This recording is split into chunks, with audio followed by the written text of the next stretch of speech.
Shalom saudara, jumpa lagi bersama dengan saya Pendeta Cecep Suparman. Renungan pada kesempatan kali ini berjudul Kebajikan dan Kemurahan Tuhan. Saudara mungkin sering mendengar kata kebajikan dan kemurahan Tuhan. Mazmur 23 ayat 5 dan 6.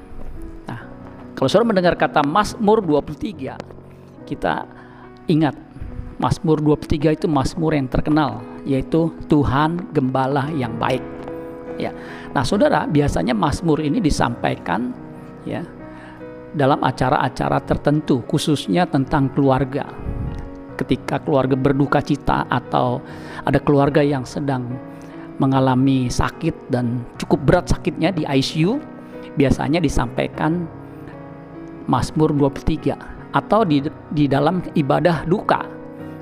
Bahkan tidak jarang juga di ibadah pemakaman. Nah, kali ini saudara saya akan sampaikan di ayat-ayat yang kelima dan 6 saja. Saya akan bacakan buat kita semua. Mazmur 23 ayat 5 dan 6 dikatakan begini. Engkau menyediakan hidangan bagiku di hadapan lawanku. Engkau mengurapi kepalaku dengan minyak. Pialaku penuh melimpah. Kebajikan dan kemurahan belaka akan mengikuti aku seumur hidupku. Dan aku akan diam dalam rumah Tuhan sepanjang masa. Nah, di Mazmur ini Raja Daud menggambarkan Tuhan itu seperti gembala. Ya, gembala yang baik yang menyediakan rumput yang hijau, air yang tenang. Ya, karena domba itu menyukai rumput. Tentunya rumput yang segar dan juga air yang tenang. Kalau air yang berbuih-buih yang mengalir, domba sulit untuk meminumnya. Nah, ternyata saudara, di perjanjian baru pun Tuhan itu digambarkan seperti gembala. Di Yohanes pasal 10 ayat 11 dikatakan Tuhan adalah gembala yang baik. Ya. Jadi konsisten perjanjian lama Tuhan adalah gembala, di perjanjian baru Tuhan juga gembala. Nah, saudara, gembala tugas utamanya adalah memelihara domba-dombanya, ya, sehingga domba tidak kekurangan sesuatu yang baik. Ya, tadi seperti saya katakan, gembala menyediakan rumput yang hijau dan juga air yang tenang. Ya, Tuhan menyediakan hidangan buat dombanya. Nah, kalau di perjanjian lama, ya Tuhan digambarkan seperti gembala dan umatnya seperti domba. Jadi umat Israel itu seperti domba dan Tuhan itu gembala buat umatnya, yaitu bangsa Israel, umat pilihannya sebagai dombanya, dan Tuhan memelihara mereka. Kebutuhan mereka dicukupi dan itu terbukti ketika mereka keluar dari Mesir selama 40 tahun. Mereka dicukupi kebutuhannya, makan, minum, bahkan kasut. Ya, mereka terpelihara. Nah, di perjanjian baru saudara sekalian, kalau kita menganggap Tuhan adalah gembala, gembala yang baik, kita jangan hanya fokus soal makan dan minum. Ya, kalau kita masih tetap fokus soal makan minum, ya, kita tidak ada bedanya dengan umat perjanjian lama. Padahal umat perjanjian baru, ya, kerajaan Allah itu bukan soal makan atau minum. Di Roma pasal 14 ayat 17 dikatakan kerajaan Allah bukan soal makan atau minum, bukan soal makanan minuman, tetapi soal ada 3, kebenaran, damai sejahtera dan sukacita oleh Roh Kudus. Kalau bahasa Inggrisnya jelas, Kingdom of God is not eating, drinking, but righteousness, peace, and joy in the Holy Spirit. Jadi persoalan di umat perjanjian baru bukan soal kebutuhan jasmani. Karena bagi kita, ya asal ada makanan dan pakaian cukup. Yang harus menjadi persoalan adalah apakah ada kebenaran dalam hidup kita, apakah ada sukacita, apakah ada damai sejahtera dan sukacita Roh Kudus dalam diri kita. Itu yang menjadi persoalan utama buat kita yang percaya di umat sebagai umat perjanjian baru. Nah, jadi menu yang menjadi hidangan makanan kita itu bukan makanan jasmani. Ya, soal makan minum itu dicari oleh bangsa-bangsa yang tidak mengenal Allah. Tapi bagi kita yang mengenal Allah, bukan itu fokusnya. Tetapi yang kita cari adalah apa?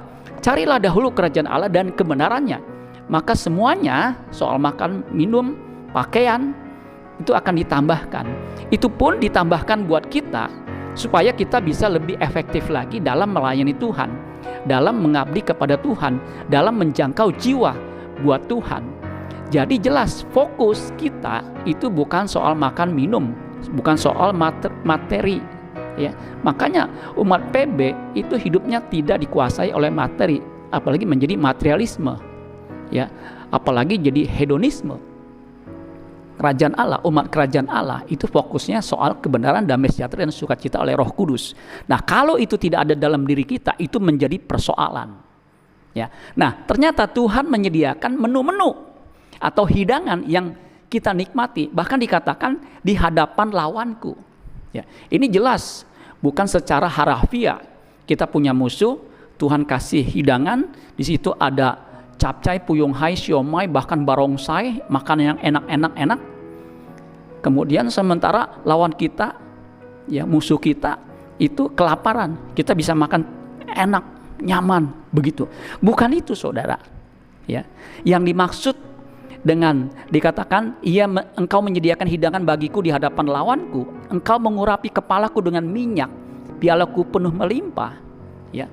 Itu bukan soal jasmani lagi, tetapi soal apa? Bagaimana Tuhan menyediakan pemenuhan apa? Pembentukan karakter kita. Jadi Tuhan akan memperhadapkan kita, ya, di depan kita itu hal-hal yang membuat kita bisa meningkatkan karakter kita. Ya, persoalan kehidupan itu merupakan menu yang kita harus hadapi supaya membentuk karakter kita. Itu sesungguhnya kebajikan dan kemurahan Tuhan.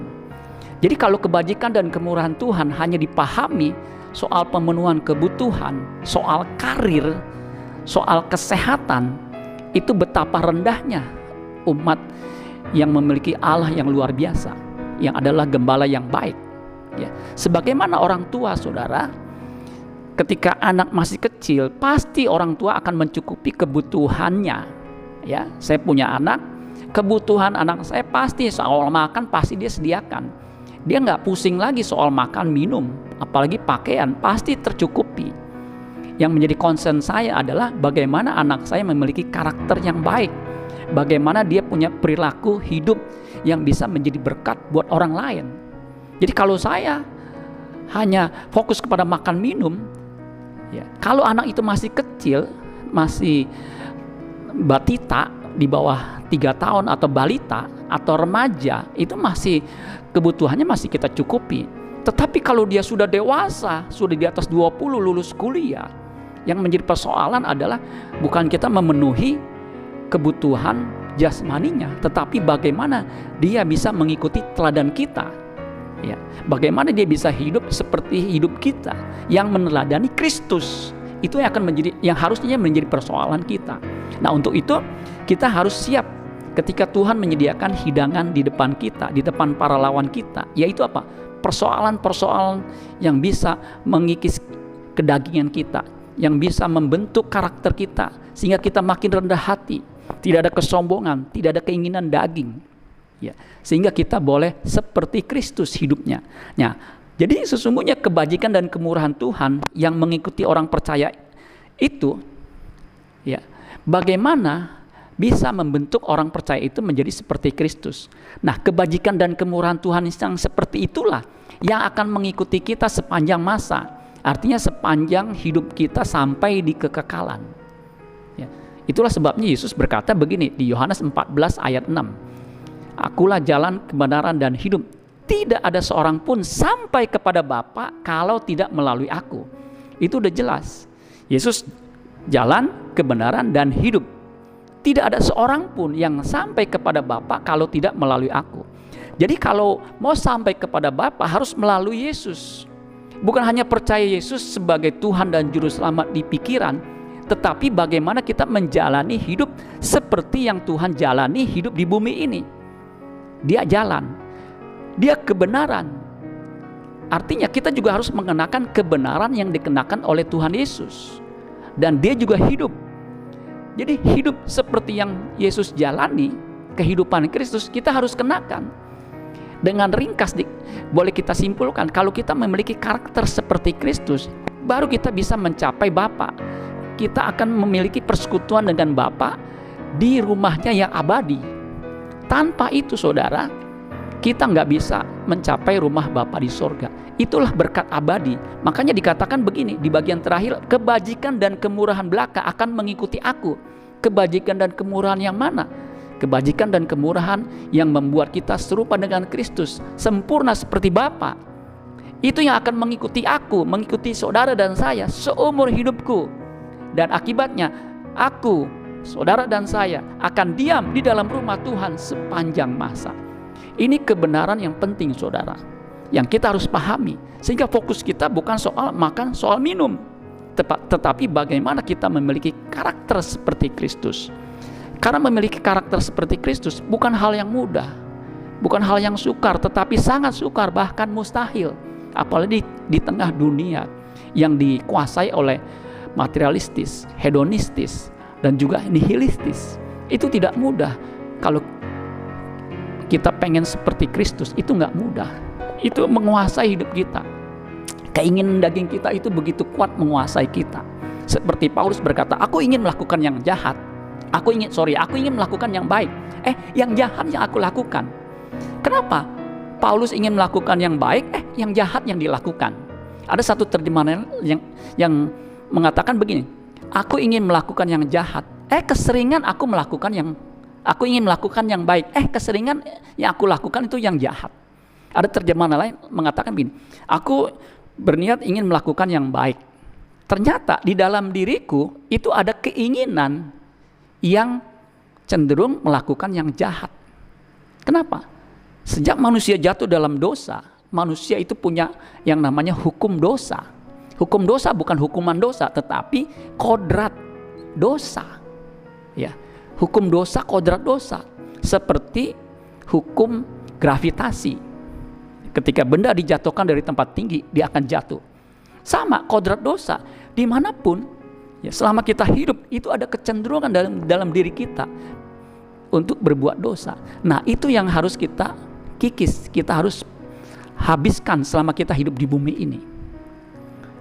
Tanpa kita mengikis kodrat dosa kita nggak akan sampai kepada Bapa.